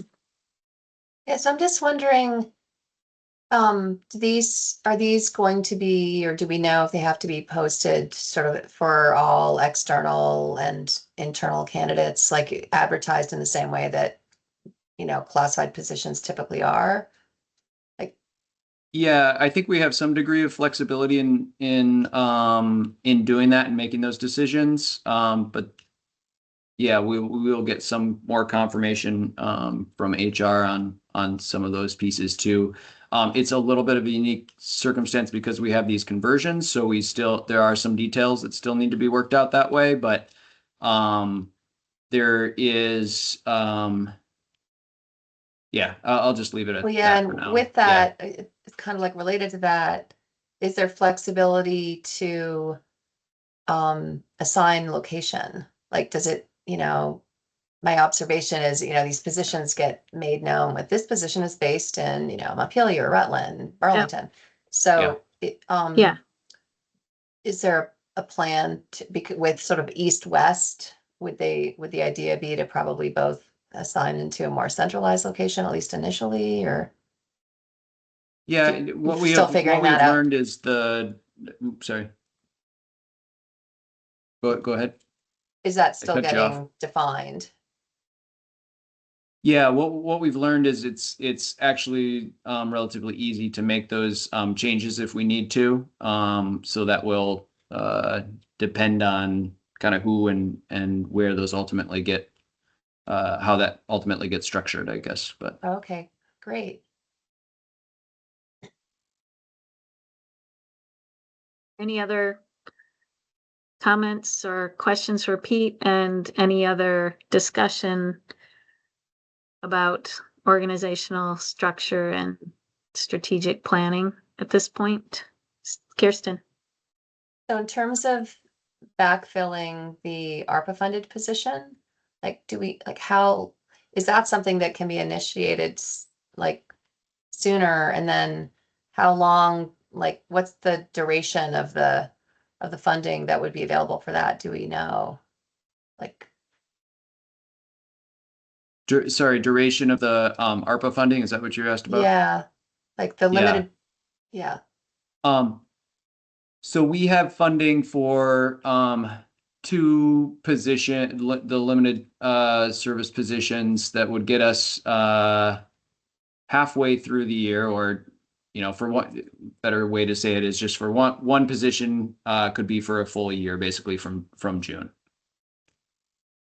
It's broken into 2 half years, but We could make it one position, and then potentially, if we hired into that, transition that person, if it made sense, into the permanent position that is remaining, because we intend to fill the other permanent position as soon as possible. And we do want to fill the ARPA position so that we use that money, as Pete said. We have access to that money, let's use it, and then perhaps transition somebody into the other new position, permanent position, after that money is spent. yeah, and all of this is up in the air too in terms of hiring. It may take a little while to get the right person. We want to make sure we're getting the right person for the program too, or people, I should say. Alex. Well, So my comment was on agenda item G, so not F, but I think we're sort of talking about them together a little bit. Yeah, we So, are a little bit. So I don't know who's keeping track of this stuff. I nominate Sarah. But in terms of our own internal policies and procedures, the two that I think should be in our list or rules of procedure, whatever, are notice to the board when one of us speaks to an outside group. And when one of us, we talked about this last time or another meeting, when one of us gets correspondence. So Yeah. I just, flag those as things that we should be in the list. I say that in part because I spoke to a group yesterday after we had our agenda setting meeting, and I didn't give you a heads up ahead of time. It was a group that I used to represent Heinsberg in, the Champlain Valley Conservation Partnership, regional partnership. Anyways, and tomorrow I'll be speaking to at the spring workshop for the Vermont Planners Association. Sarah will be there too, so she'll make sure I don't screw up. But in any case, we should be sharing that as a part of our normal protocol, so people know, what board members are doing. Yeah, and I think those are both on our list, and I think they're on Sarah's list, as a matter of fact, for communications, aren't they, Sarah? Yeah. Yes, Enough I said.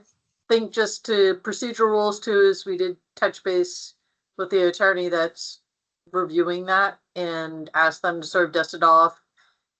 Give Jan and I a heads up in terms of timeline to be looking at. Because there was a discussion about procedural rules versus board removal, 2 separate vehicles, 1 vehicle. So evaluating that to bring it back to you guys for some discussion, hopefully here in the next few weeks. All right, Brooke. And, I think that we should feel comfortable, and we can check with Allison, of course, but, I realize that some of these things need to be in rules at some point, but I don't think there's anything preventing us from just instituting like a guideline type document and then have that replaced once we get around to rulemaking. If that would make us feel more comfortable, and that we have come to, a collective agreement about something, and we're, putting it on record, but obviously we have to do the more formal stuff later. Sarah. So part of building the plane and flying it is realizing that sometimes you have to build things backwards. And I think that's sort of where we're at. Is I think that the communication plan is now getting sort of like everything's getting added into it. It's becoming the stone soup.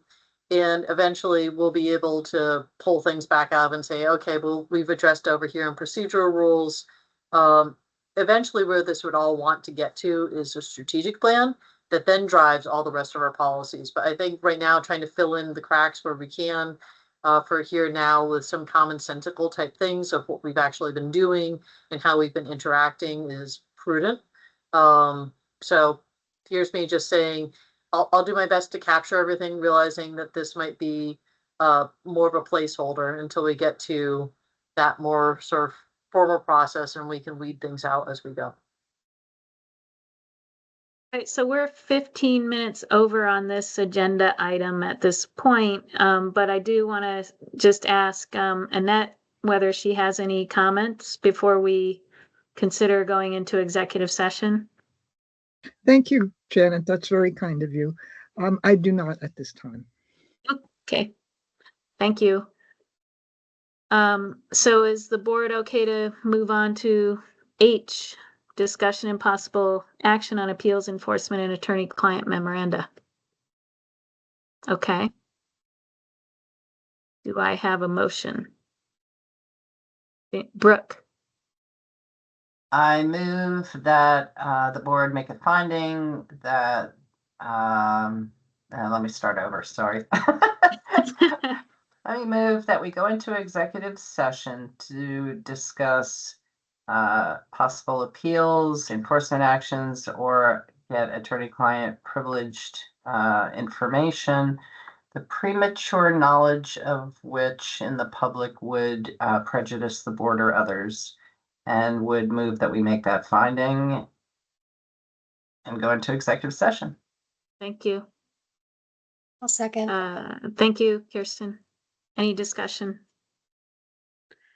All those in favor, please say aye. Aye. Aye. Aye.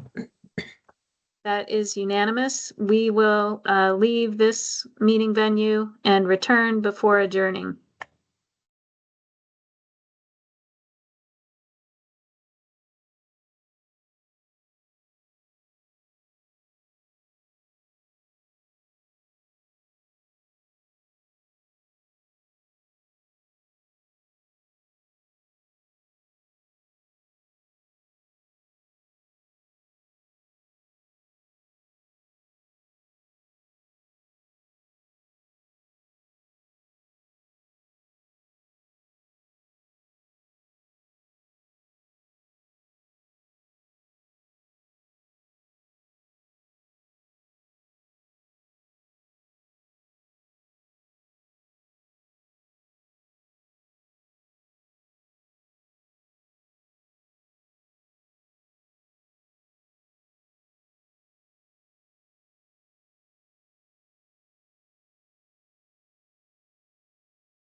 Maddie, we're back.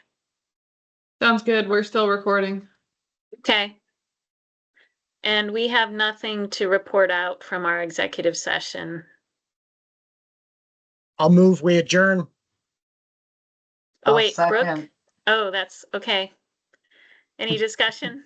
Nope. Okay, all those in favor of adjourning, please say aye. Aye. Bye. Bye. That is unanimous. We are adjourned at 3:58 PM. Thank you. Thanks, everyone. Thanks, Maddie.